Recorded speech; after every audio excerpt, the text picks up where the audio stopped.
Pour une petite fille ou une jeune femme qui aimerait faire ce qu'elle veut faire, c'est fais ce que tu as envie de faire et va à fond pour réaliser les objectifs que tu t'es mis, même si pour beaucoup, ils sont trop hauts ou trop loin, t'en fiches. Parce que le plus important, c'est de faire le chemin. Et pour moi, c'est beau, c'est que quand je dis je veux faire les JO, c'est bien les JO, mais c'est le chemin pour y aller, je pense qu'il va être encore plus beau pour y réaliser, pour avoir à la fin avoir la récompense.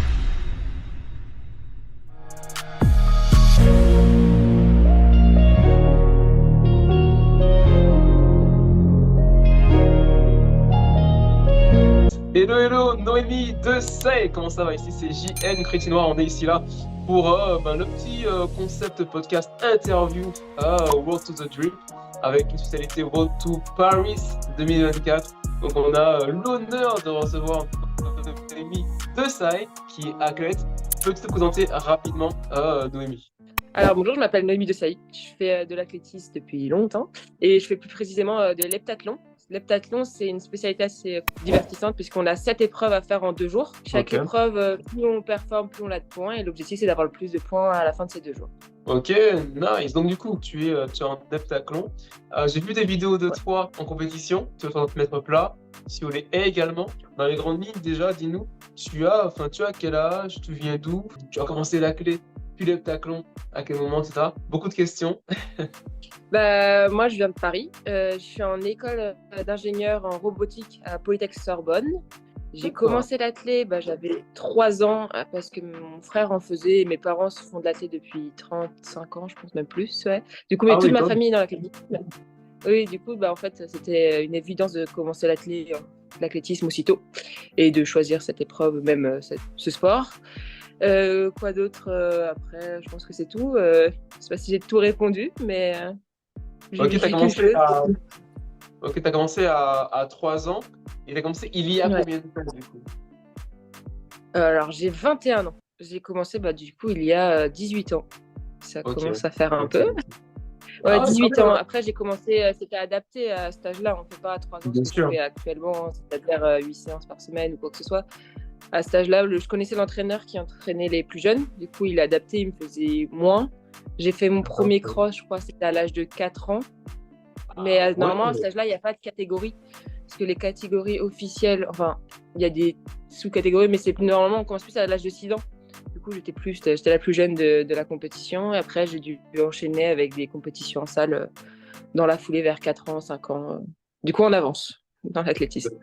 Waouh, ça fait quand même 18 ans d'expérience, mine de rien, dans l'athlétisme. Ok. Pour Et 21 ans, ça fait... Ça commence à faire une carrière quand même, mine de rien.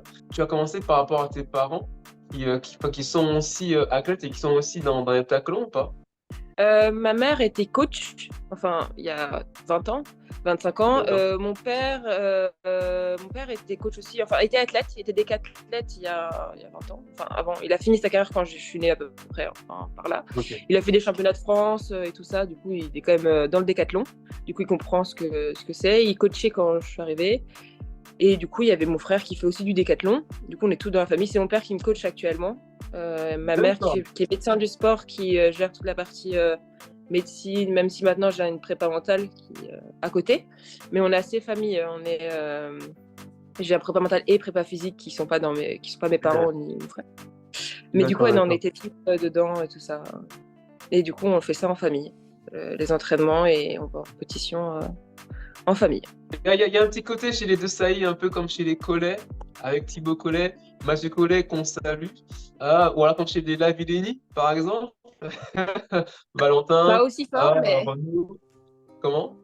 Il y en a beaucoup. Après, dans la famille Décathlon, c'est une grande famille, on se connaît tous, mais le Décathlon, c'est un esprit assez particulier. C'est sur l'heptathlon et tout ça, l'esprit des épreuves combinées. On vit une expérience tous ensemble, que ce soit les filles. En fait, on est en confrontation sans vraiment l'être parce que c'est un combat contre soi-même pour le finir. Et après, on voit comment les autres, ça se passe vis-à-vis des autres. C'est pas juste une course, on gagne et on a gagné la compétition. Non, il y a plein de choses qui peuvent se passer. Il y a les épreuves, on va être devant, d'autres derrière. Et du coup, ça crée un lien spécial et d'avoir la famille qui est dedans, elle comprend encore mieux cette situation et cet esprit des épreuves combinées en tout cas. Ouais. En fait, c'est un peu familial, en même temps compétitif. Voilà. Parce que c'est pas directement comme le 100 mètres, on va dire, où Ouais. on a une course, on se confronte avec ça. Quelque part, c'est une aventure que l'on vit quand on fait des épreuves combinées, de l'heptathlon, en l'occurrence pour toi. Ok. Ouais. Après, moi, j'essaye d'ouvrir un petit peu sur le décathlon féminin. Parce qu'on essaye pour l'instant, l'heptathlon, c'est encore, c'est que féminin. Et le décathlon que masculin, on essaye d'ouvrir ça pour faire du décathlon féminin et connaître aussi cette expérience où le décathlon, c'est un peu plus complet. C'est 10 épreuves, nous on en a que 7. Ouvrir cette porte on peut faire du décathlon féminin. Et du coup, ça va encore plus connaître l'expérience que les garçons préfèrent, on va dire. Le décathlon, et ouais, non, c'est hyper complet, sachant que en plus, un heptathlon, on est obligé d'être humble parce qu'on est forcément une épreuve où on n'est pas le meilleur. Enfin, les meilleurs mondiales et tout ça, il y a forcément une épreuve où on ne gagne pas l'épreuve. Même la championne olympique, Nafisa Toutiam, il y a des épreuves où elle ne gagne pas sur la compétition. Et du coup, c'est hyper intéressant en termes humains, on va dire. Oui, de pouvoir en fait, comment dire, garder une forme d'humilité. Parce que il y a des épreuves où on est plus forte que d'autres et d'autres où on est forcément moins avantagé. Donc, quelque part, c'est avoir cette humilité de se dire, OK, je vais je fais de mon mieux, voilà, mais je sais qu'il y a une qui est forcément plus forte que moi. Nice, OK. Et du coup, oui, donc tu as différentes épreuves en heptathlon. Voilà, tu essayes d'ouvrir sur le décathlon. Toi, tu as ton épreuve phare sur l'heptathlon aujourd'hui? Ah là là, c'est la question pour une heptathlète hyper compliquée parce que si on était hyper fort sur l'épreuve, je pense qu'on ferait que cette épreuve, même je suis même pas sûre parce que j'aime tellement toutes les épreuves que c'est compliqué d'en choisir une. Après, l'épreuve où je rapporte plus de points, ça va être les haies, mais c'est une épreuve qui en général rapporte des points à tout le monde. C'est pas celle où je fais le plus d'écart. 100 mètres haies, c'est ça? 100 mètres haies, mais c'est pas celle où toutes les filles rapportent des points par rapport à mon total. Okay. En fait, il y a des points au niveau national. Je suis meilleure sur les lancers comparé aux athlètes françaises. Enfin, par les premières, il y a des filles qui lancent aussi loin que moi, mais c'est où je suis, on va dire, plus un type lanceuse, sprinteuse lanceuse. Au niveau international, je vais plus me démarquer sur les 200, 100 haies. C'est des épreuves comme ça, oui, qui vont être plus... on va être mieux classé, on va dire. Ok. Donc du coup, sur la France, tu es plutôt, on va dire, distingué sur les lancers. Donc, je suis plus là-dessus. En heptathlon, les lancers, c'est quoi? C'est le javelot. Javelot et le poids. Ok. Ouais. Je le connais pas mal, on dirait. Ah, c'est bien. Ok, top, impeccable. Nice. Et du coup, tu as parlé du plan national et du plan aussi international. Est-ce que tu as déjà fait des compétitions internationales, justement? Oui, j'en ai déjà fait 4. Oui, c'est ça. Okay. J'ai eu 4 sélections au niveau international. J'ai commencé en cadette 1. J'avais fait ma première sélection, c'était au lancer de poids. J'avais fait championne de France, j'avais fait un match. Ouais, en équipe de France, ouais, toujours en équipe. En équipe de France, c'était un match en Turquie. Après, j'ai fait les Fauges, Festival olympique de la jeunesse européenne, du coup en heptathlon, en cadette 2. Ouais. J'ai fait les Europes juniors et les Europes espoirs l'année dernière. Ok, bien. Ok. Nice, ok. Alors, littéralement, on sait que il y a un gap qui se crée. Dans la tête, il se passe quelque chose sur le avant-sélection en équipe de France et le après-sélection en équipe de France. Peut-être que le statut change, peut-être que les gens nous regardent un peu différemment. Comment ça s'est passé pour toi à partir de cadette quand tu as fait ta première sélection en équipe de France? J'ai fait ma première sélection en cadette 1 au poids. Pas du tout, c'est pas vraiment ma spécialité. C'était un concours de circonstances où il n'y avait pas une année forte au lancer de poids. Du coup, je me retrouve à un match international où ça m'a pas fait tant de changements que ça. Ça m'a montré que c'était un peu l'équipe de France, mais j'avais pas l'impression totalement d'être à ma place parce que je me suis dit, les filles, je me suis fait du poids contre les filles qui font des têtes de plus que moi, elles ont lancé 3 mètres de plus que moi, c'était plus compliqué. Mais l'année d'après, plus quand j'ai fait les Fauges, là où c'était vraiment une grosse sélection, un truc où on n'était que, je crois, 12 ou 14 filles sélectionnées, pas en heptathlon, sur toutes les épreuves. Sur toutes les épreuves d'athlétisme, on n'avait que 14. Du coup, une fille par épreuve et pas toutes les épreuves. Là, ça a vraiment fait le goût de « Ok, c'est ça que j'aime ».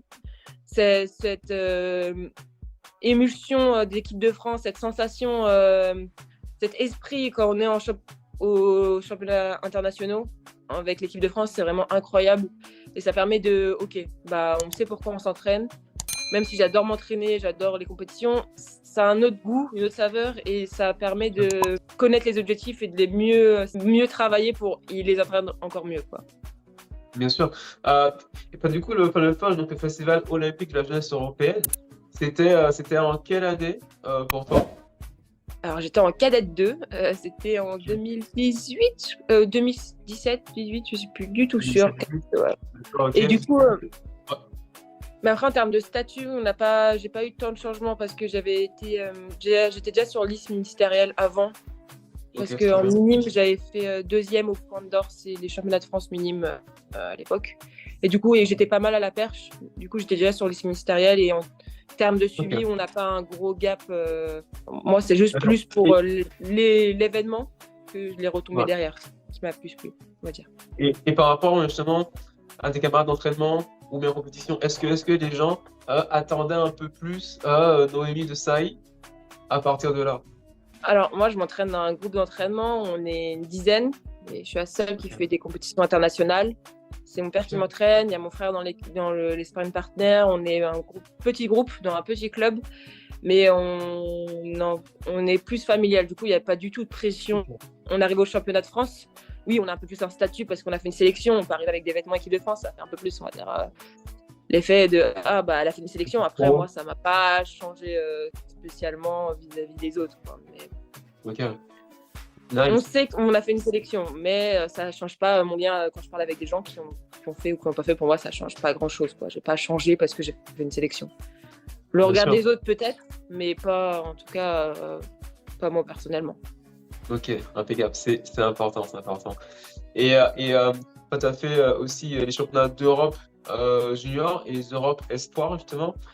Quelle a été pour toi la meilleure sélection en termes de souvenirs, en termes de performance? Parce que ça se trouve, tu peux avoir des meilleurs souvenirs sur une sélection où tu as été moins performante. Ouais, j'avais eu un junior 2 en junior quand j'ai fait les championnats de France espoir junior. C'était plus compliqué parce que j'étais venue blessée. Enfin, j'avais eu une chute avant à des championnats de France. Du coup, j'avais un œdème intra-osseux dans le talon.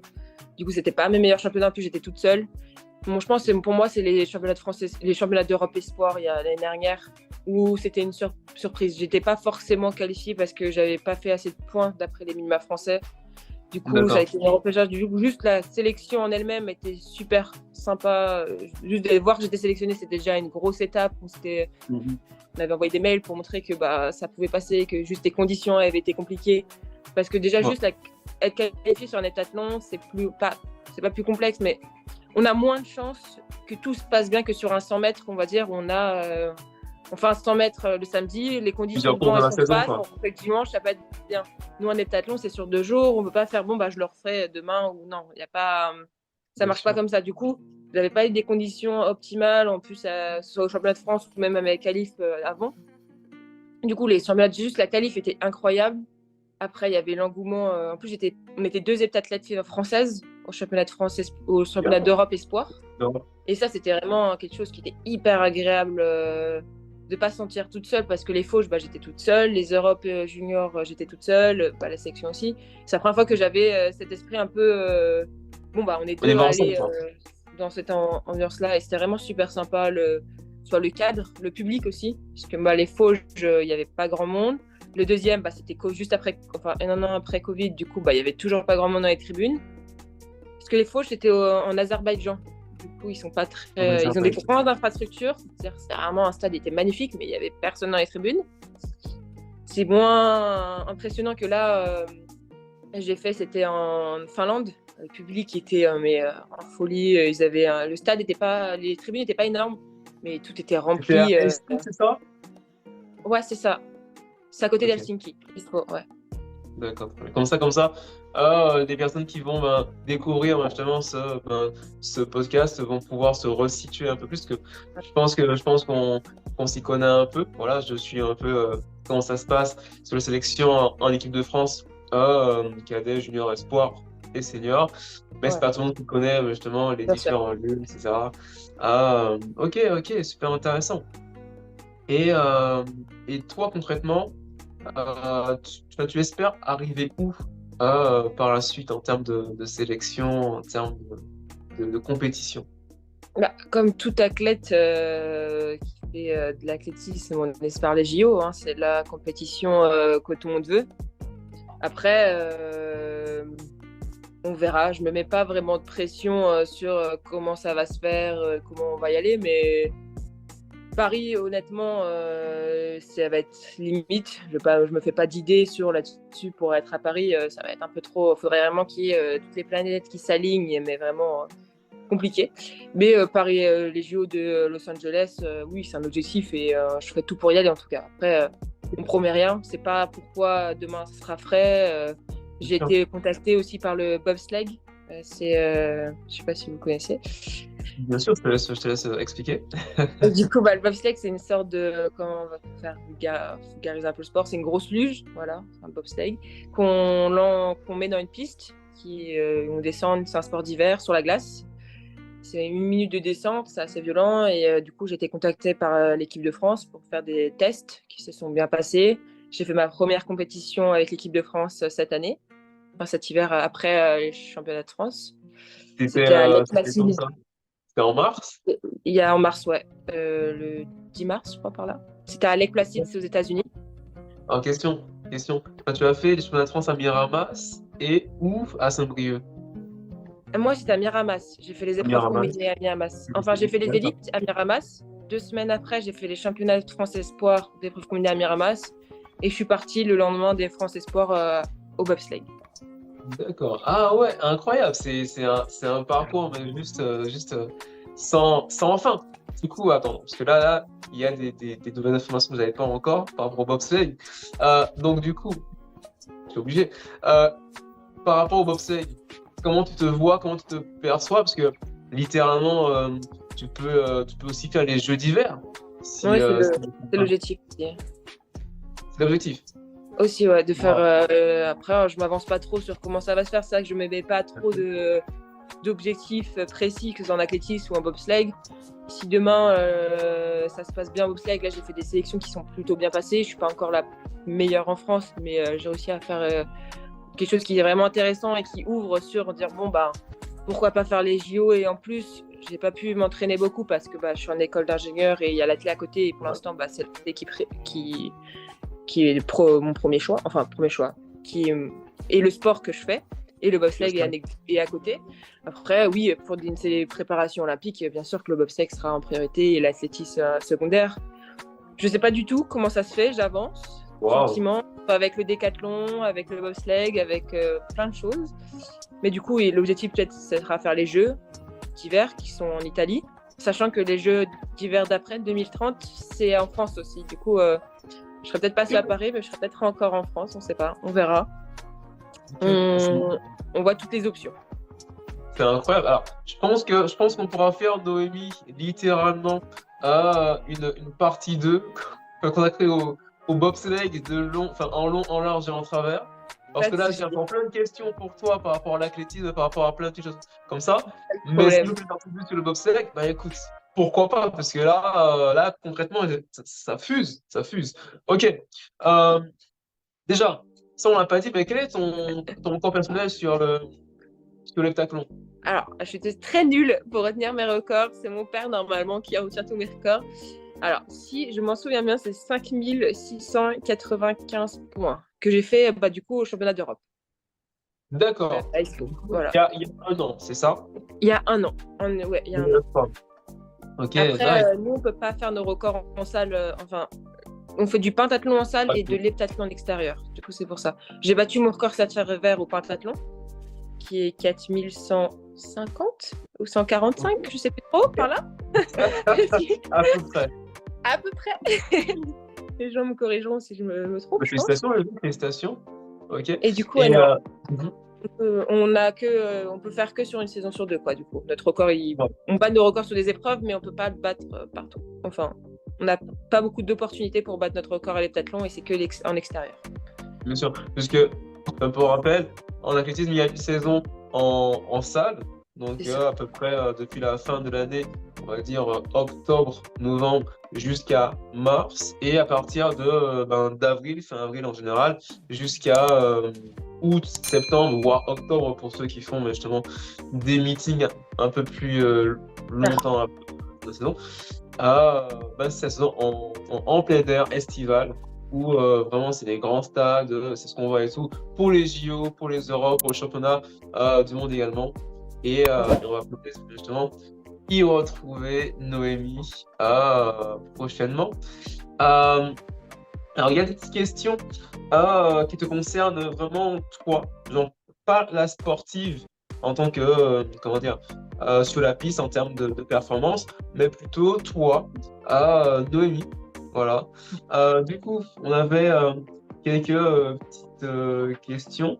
Du coup, qu'est-ce qui, selon toi, Noémie, a fait que tu as pu arriver à ces résultats en équipe de France depuis cadette? Là, tu es encore espoir. Quelles sont les 3 clés qui, selon toi, font la différence pour arriver à ce type de résultat? Tout d'abord, quand on est petit, ça va être beaucoup, on va dire, sur le talent.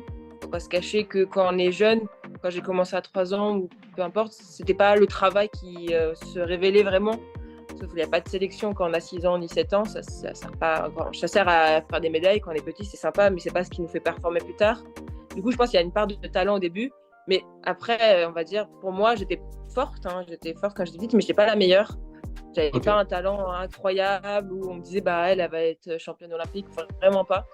Donc j'avais des qualités, mais c'était vraiment le travail derrière où j'étais hyper rigoureuse, où fallait que moi j'ai une façon de retenir les mouvements, sachant on a beaucoup de mouvements parce qu'il y a beaucoup d'épreuves, qui est la répétition. Si je fais pas de lancer une fois par semaine, j'oublie ce que je dois faire, j'arrive pas à remettre en phase tous les mouvements comme ça. Du coup, je dois beaucoup répéter, beaucoup m'entraîner. Du coup, c'est vraiment être rigoureux dans les entraînements, être déterminé parce que forcément, faut l'accepter, s'entraîner autant, aller au stade. Moi, je ne vais pas faire la fête parce que c'est de la fatigue. Si je fais la fête, du coup, je vais être fatiguée à la séance d'après, je vais être moins performant, je vais moins sentir ce que je dois faire et il y a un risque de blessure. Et après, je pense que la dernière chose, c'est pour être autant rigoureuse et aussi déterminée, je pense qu'il faut se faire plaisir sur un stade. Si c'est une contrainte d'aller s'entraîner, ça ne marchera jamais. Moi, j'ai un gros entraînement, c'est vraiment il y a ma famille, mais il n'y a pas que. Il y a des gens qui ne sont pas partie de ma famille, mais qui les considèrent comme. C'est un plaisir de les voir. Je ne me pose pas la question si je dois aller au stade ou pas. Je suis contente de les voir, de raconter ma journée, m'entraîner. On est provo, mais en même temps, on se fait plaisir et c'est des moments de partage qui sont hyper importants et hyper nécessaires, je pense, pour moi, si on va aller être aussi performant et longtemps, pour pas se lasser de notre sport, quoi. Ok. En gros, vraiment arriver à prendre du plaisir dans ces contraintes, on va dire. C'est-à-dire que faire en sorte que malgré tout ce qu'il y a à faire, toute exigence que ça demande, réussir à trouver un cadre de confort dans tout ça. C'est ça? Que ça ne soit pas une contrainte. Si c'est une contrainte, on va le tenir, 5 mois. Et encore, vraiment, moi, je ne fais pas du sport parce que je fais du sport parce que ça me fait plaisir d'en faire. C'est un jeu, j'adore m'entraîner, j'adore faire des compétitions.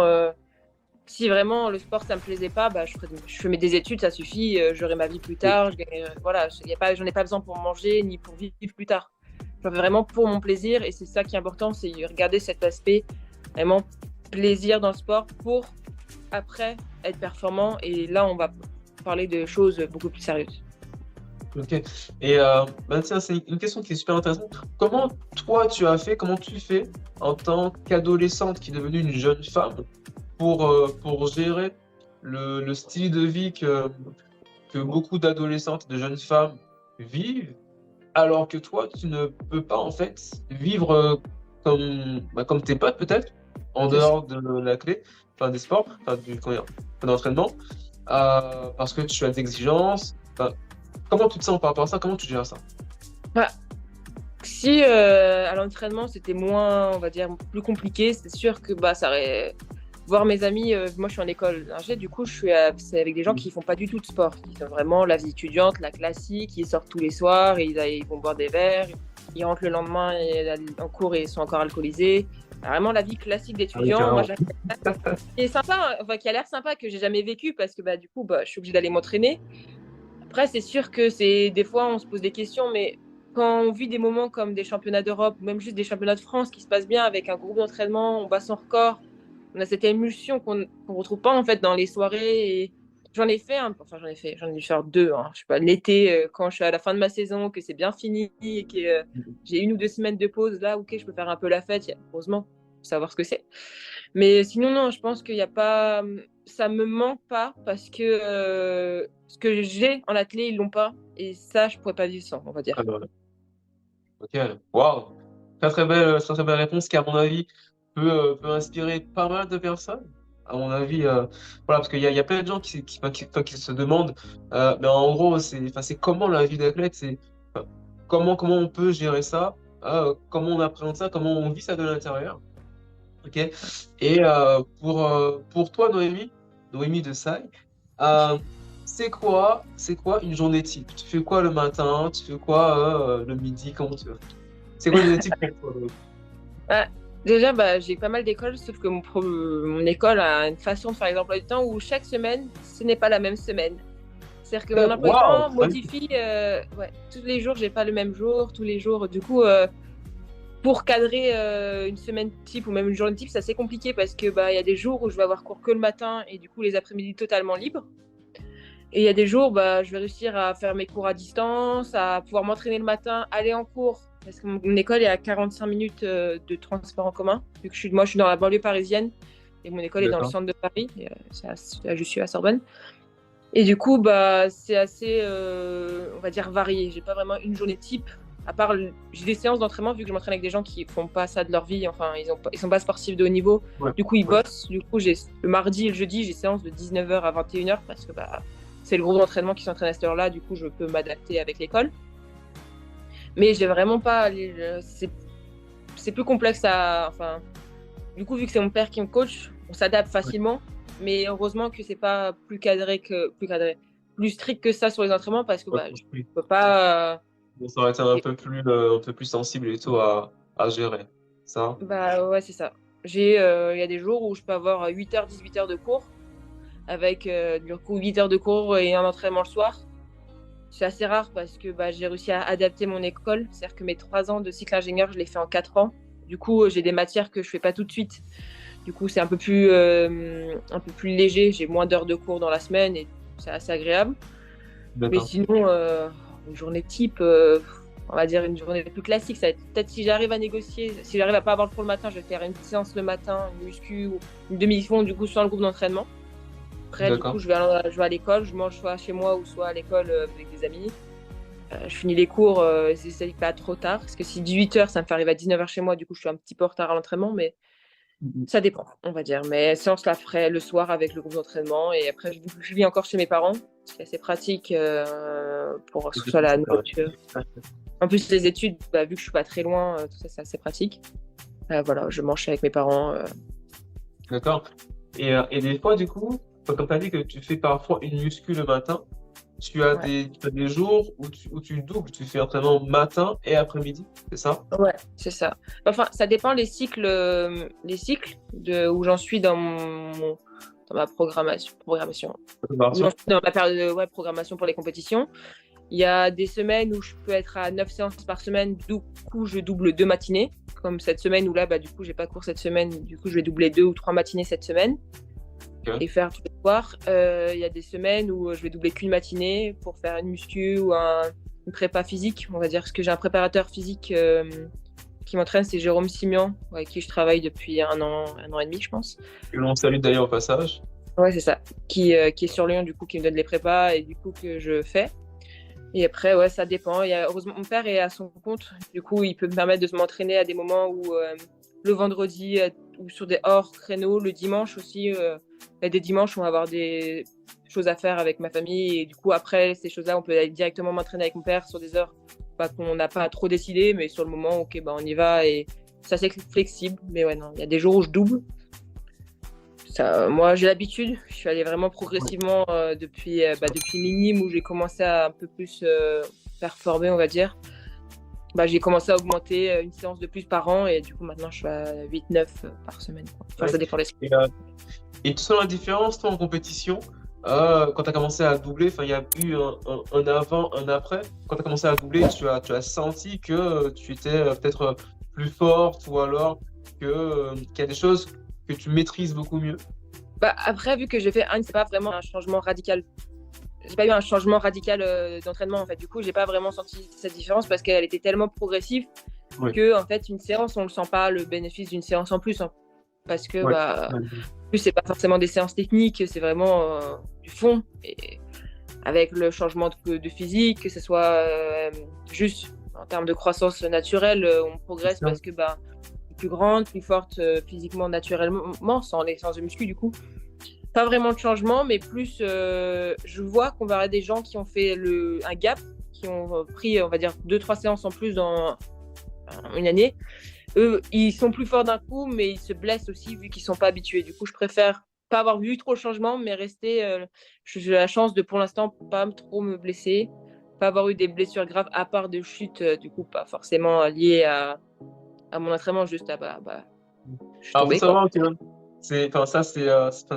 c'est très vrai. En général, souvent, mais souvent, on peut voir qu'une blessure arrive dans un contexte qui n'a absolument rien à voir avec l'entraînement.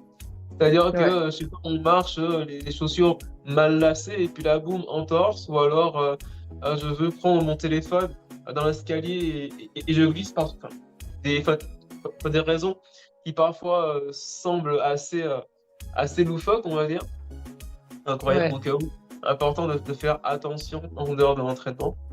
Euh, Bah, yes, je me suis luxé l'épaule à le bac et je me suis fixé l'épaule et du coup, je me suis d'accord. du coup luxé l'épaule avec du coup la natation à l'école. Du coup, j'ai dû me faire opérer. C'est ma première Ah vraie oui, blessure. carrément. Ma Ouais, première vraie blessure, c'était à la natation, la quoi. Du coup, natation. pas du tout Tu le pars, sport, ouais, pas par du tout le natation. mouvement. On pensait. Incroyable, incroyable. Ouais. Ok. Si Noémie, tu devais avoir un top 5 de tes meilleurs combinards, donc décathlon, pentathlon, heptathlon, quel serait ton top 5? Depuis la cinquième place à la première. Ah là, c'est compliqué. Moi, je suis quelqu'un. J'ai des gens que j'admire, mais je suis pas fan de personnes en sport ou même dans En la vraie en particulier. général. Je me dis que on fait du sport, c'est super, mais on n'a pas sauvé la vie de 10 000 personnes non plus. Du coup, je suis admirative de leur qualité physique, mais moins. Du coup, je suis pas fan, hein, spécialement. Du coup, j'ai pas tant de personnes que ça. Après, bien sûr, j'ai commencé à performer. J'ai fait un 200 avec Antoinette Nanadji. Je sais plus trop. Oui, Nana, Antoinette. on salue. Que je Salut, connais qui les fait staffs, vraiment, on pour salue, moi, bon j'ai bisous fait à toi. ouais, vraiment un petit gap où j'ai fait ah ouais, quand même, là, ça m'a impressionné. Après, j'ai pas suivi en amont plus que ça parce que j'étais plus jeune et moi, je regardais la télé en général. Plus globalement, j'ai les Lavillenie C'est qui m'ont sûr. plus marqué quand j'étais jeune, que j'ai plus suivi. Enfin, Renaud Lavillenie surtout. Après, j'ai qui d'autre? Nafisa Toutiam, je trouve que c'est une athlète vraiment de loin que j'admire, enfin qui donne une image hyper belle du sport, qui a des performances où techniquement c'est joli à regarder Bien parce qu'elle sûr. est technique, elle est performante, elle est vraiment très Donc, impressionnante en physique. Alafisa Toutiam qui est actuellement championne olympique. C'est ça, c'est ça. Bon, voilà, Belgique, c'est ça? C'est ça, elle vient de Belgique. Après, après bien sûr, mon top 1, parce que je suis pas dans l'ordre, hein, genre, mon cerveau il est pas dans l'ordre, Pas de qui est souci, le pas de souci. meilleur. Quand même, on peut pas cracher Oui, c'est vraiment un recordman du monde, quand même exactement. beaucoup de titres à niveau international. On espère qu'il va se qualifier au jeu, mais c'est vraiment, pour moi, en plus, ce que j'adore, c'est qu'il fait pas du tout le même chemin que tout le monde. Je suis quelqu'un où je fais pas beaucoup de muscu, ce qui m'a pas mal été reproché parce que, en général, les gens font ça et moi, je suis pas comme ça. Du coup, c'est dur pour certaines personnes de comprendre qu'on peut performer autrement. Et lui, il a montré que cet exemple de, on n'a pas un chemin pour aller au haut niveau et lui, il allait plus que là du haut niveau, il allait même au très haut niveau avec un record du monde qui était vraiment monumental. Stratosphérique. Vraiment, lui, c'est vraiment un bel exemple, que ce soit sportivement, techniquement, Humainement aussi. humainement, c'est sûr. Ouais. Il transmet pas mal de choses. L'image qu'il a ouvert sur le décathlon, les épreuves combinées en France, même au niveau un truc, c'est vraiment hyper agréable. Quand moi, j'explique mon sport, je fais, vous voyez Kevin Meyer, je fais la même chose pour les femmes. Du coup, c'est Magnifique, plus simple à magnifique. expliquer maintenant. Après, il y a Après, ça va être des gens qui vont être plus à niveau local, des gens qui ont été dans mon club ou des gens comme ça qui sont moins connus.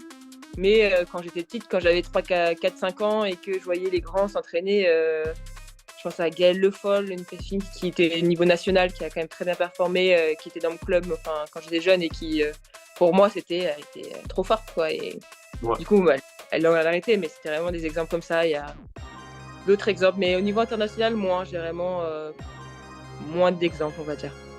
Ok. Nice. En tout cas, shout-out, gros bisous à chacun des trois, on va dire, stars, on peut dire, que tu as cités. Donc, en.net Manajibou, Nafsatou Thiam et Kevin Mayer, qu'on salue tous. Si tu devais avoir un objet préféré que tu utilises au quotidien, ce serait quoi? Moi, je suis dans ma génération. Il y a mon téléphone, c'est une catastrophe. Non, mais mon téléphone, après, je prends les transports en commun tous les jours et mon téléphone me sauve la vie dans les transports en commun parisiens tous les jours. Non, c'est sûr que là-dessus, après, non, j'ai pas d'objet particulier. Après, je suis très proche de ma famille, du coup, c'est moins. Plus. Moi, sans ma famille, au quotidien, ça aurait été compliqué, on va dire. Mon téléphone, un soir, je peux passer une journée sans, je m'en remettrai. C'est juste que ça va. Ça va, je suis pas non plus addict à ce moment-là. Mais non, c'est plus, on va dire, en stage, je sais que je vais être hyper proche de mes parents, même s'ils sont pas là, je vais les appeler, ou mon frère et sœur. C'est vraiment plus ça au quotidien qui serait compliqué à lâcher. Ok. Et du coup, on parlait de téléphone. Quelle, du coup, serait ton application favorite sur ton téléphone? Toujours pas très innovatrice, je suis plus Instagram. Instagram, ça c'est vraiment, c'est vraiment ma base. Non, c'est vraiment top. L'image, le fait de l'application. Après, c'est sûr que c'est plus compliqué en termes de retour de l'image, que ce soit avec le sport ou la communication. Moi, je suis pas du tout une influenceuse. Ça me dépasse. J'arrive pas à faire de story, j'arrive pas à faire des posts tous les jours ou même des posts de temps en temps. Je suis vraiment pas terrible. Mais j'aime bien en tout cas suivre. Il y a des filles qui mettent des parcours, des sportifs, que ce soit femmes ou hommes, qui suivent, qui mettent pas mal leur vie. Ronald Lamotte sur Instagram, c'est vraiment magique à suivre, c'est vraiment intéressant. D'autres aussi. Alors ça, parce que, mine de rien, on a constaté qu'il y a des sportifs, des sportives, qui, juste parce qu'elles communiquent correctement en ligne, peuvent avoir des sponsors en plus, peuvent avoir des gens qui les découvrent et du coup avoir des opportunités qui se développent, à la fois en termes d'image, mais aussi en termes d'événements ou financièrement également, juste parce qu'il y a quelques photos, quelques vidéos qui ressortent par-ci par-là. Et effectivement, c'est devenu un outil qui peut être, on va dire, qui peut être un problème si on ne l'utilise pas, ou alors qui peut ouvrir des portes en fait quand on arrive à bien l'utiliser. Plutôt dit comme ça, c'est mieux. Après, oui, c'est sûr qu'à une époque, j'en ai parlé avec des amis ou même des gens, des coachs qui sont plus anciens, ils disaient que les sponsors étaient faits au niveau de ta performance, ce qui n'est plus le cas. Moi, je sais que j'ai fait des championnats d'Europe, je suis pas sponsor parce que je suis pas pas beaucoup d'abonnés sur Instagram, je suis pas trop développé ça, et en plus avec l'école, j'ai pas tant le temps de faire ça et ça m'intéresse pas encore, pas des masses, on va dire. Mais c'est sûr que maintenant, ça va être ton image, ton nombre d'abonnés, on va juger comment tu reflètes ça. C'est vraiment beaucoup moins l'aspect performance qui était avec les années où tu faisais cette performance, du coup tu étais sponsor. Maintenant, plus du tout. C'est vraiment plus... Après, en fait, c'est un peu plus ouvert par rapport à la communication également. Mais attention, il faut quand même dire que même si tu communiques, je sais pas, hyper bien, s'il n'y a pas de performance, il n'y a rien. Ou alors pas autant que... C'est sûr que la performance ramène de l'image. Pas de souci là-dessus. Bien sûr. Mais c'est plus... c'est sûr que Kevin Mayer a un nombre d'abonnés parce que il voit une image, il gère très bien ses réseaux, il gère très bien ses performances. Il a fait des performances, du coup, il a l'image, il l'a bien géré. Ça, c'est sûr que ça aide. Après, il n'y a pas que, il y a des gens qui ont du coup des adaptations parce qu'ils ont aussi bien géré leur image. Et c'est bien pour eux, quoi. Il n'y a pas de souci là-dessus. Si on s'y met à fond dedans, oui, bien sûr que ça peut aider à avoir des sponsors, à avoir des aides, je suis pas sûre, parce que c'est plus au niveau local ou au niveau fédération et tout ça. Du coup, je suis pas sûre qu'ils se préoccupent vraiment plus de l'aide, mais plus des sponsors, on va dire. monsieur. En tout cas, la performance avant tout, on le redit ici, Ouais. on est là pour viser justement les grosses performances, les gros championnats. Ok. Noémie, si je devais choisir un chiffre entre 1 et 5, ce serait lequel? Le 4. Je suis née Le le 4. 4 juillet. Et c'est mon Ah, couloir préféré. ok, Le couloir 4, magnifique. c'est toujours le meilleur. C'est toujours les meilleurs chronos sur une piste, c'est le couloir 4. Du coup, si t'es le couloir 4, ça veut dire que c'est toi la plus rapide de la course. Ouais, Incroyable, incroyable. Je pense que ça, on va la garder, celle-ci-là. Magnifique, magnifique, nice. On va bien la garder en tout cas pour les shorts. Ok. Du coup, si tu veux partir quelque part sur Terre pendant 4 semaines avec 4 personnes, tu partirais où et avec qui? Oh là là là là. Alors, je pense que je partirai en vacances. Parce que c'est toujours. J'ai adoré. Il y a beaucoup de pays que j'ai pas fait. Enfin, j'ai quand même voyagé un peu, mais pas de ouf. J'avais adoré la Thaïlande. C'est vraiment un pays. Pour moi, les gens sont vraiment. En termes de repos, les gens à l'extérieur sont vraiment incroyables. Après, peut-être que je ferai un petit mix parce que je partirai à la Thaïlande, mais je ferai pas que Thaïlande pendant 4 semaines. Je voyagerai un peu. Après, avec qui? Je pense que j'emmènerai mon frère et ma sœur, déjà 2. Je pense que j'emmènerai Oriana Lazrak parce que c'est vraiment ma grande copine et j'adore. Du coup, ça fera une copine et ma meilleure amie Qu'on de embrasse. chez moi. Ok, On va embrasser du coup, ouais, non, ça fait 4 personnes, un combo parfait. J'oublie un petit peu peut-être mon beau-frère aussi, j'emmènerai, ça fera 5, mais bon, il compte avec ma sœur, ça peut c'est pas ça. Mais Nice. du coup, ouais, non, j'amènerai des amis, enfin mon frère et ma sœur et 2 amis qui sont dans le sport et dans ma vraie, et dans mon côté et dans ma vie en dehors du sport. Mais ouais, non, c'est Thaïlande, je pense que c'est toujours sympa. Même si j'ai déjà fait. Je suis quelqu'un, j'ai du mal à voyager. Enfin, aller dans des endroits où j'ai jamais fait. J'ai l'appréhension. Du coup, je vais dans des endroits où j'ai fait une fois, j'ai aimé. Du coup, j'y retourne un peu. Et après, je tente de temps en temps autre chose. Mais du coup, ouais, Thaïlande avec. Nice. Ok, top. Et bah écoute. Pour conclure, avant la seconde partie bobsleigh, hein, partie de bobsleigh avec Noémie Desailly, pour conclure, Noémie, si tu avais un message à partager à une jeune fille, à une femme ou n'importe qui cherche à trouver sa voie, à suivre en fait un chemin d'excellence, quel message tu pourrais leur partager? Bah, moi, pour une petite fille où j'aurais aimé, enfin, j'ai pas aimé à faire, mais pour une petite fille ou une jeune femme qui aimerait faire ce qu'elle veut faire, il n'y a pas de limite. C'est fais ce que tu as envie de faire et va à fond pour réaliser les objectifs que tu t'es mis, même si pour beaucoup, ils sont trop hauts ou trop loin, on s'en fiche. Parce que le plus important, c'est de faire le chemin. Et pour moi, c'est beau, c'est que quand je dis je veux faire les JO, c'est bien les JO, mais c'est le chemin pour y aller, je pense qu'il va être encore plus beau pour y réaliser, pour avoir à la fin avoir la récompense. Mais juste de tenter, c'est déjà quelque chose de beau. Et d'avoir espéré ou essayé de faire quelque chose, c'est déjà quelque chose de bien. Et du coup, voilà. Waouh, magnifique. Joli message de fin. C'était Noémie Desailly qui nous a fait justement l'honneur de sa présence aujourd'hui. Et c'était justement World to the Drip spéciale édition Paris 2024. Pensez à vous abonner à la chaîne JN Crétinois et peut-être qu'il y aura d'autres surprises par la suite. Voilà. Sur quelle raison on peut te retrouver, Noémie? Tu as Instagram, Moi, j'imagine? sur Instagram, ouais. Sur Instagram, je suis aussi sur Facebook et tout ça, mais Instagram, c'est celui où je communique le plus. Noémie.dsy. Du coup, voilà, vous pouvez me retrouver sur Instagram. On pourra l'écrire et tout à l'écran. Voilà. Et sur ce, c'était JN pour vous servir. Tout pour le drip. Peace.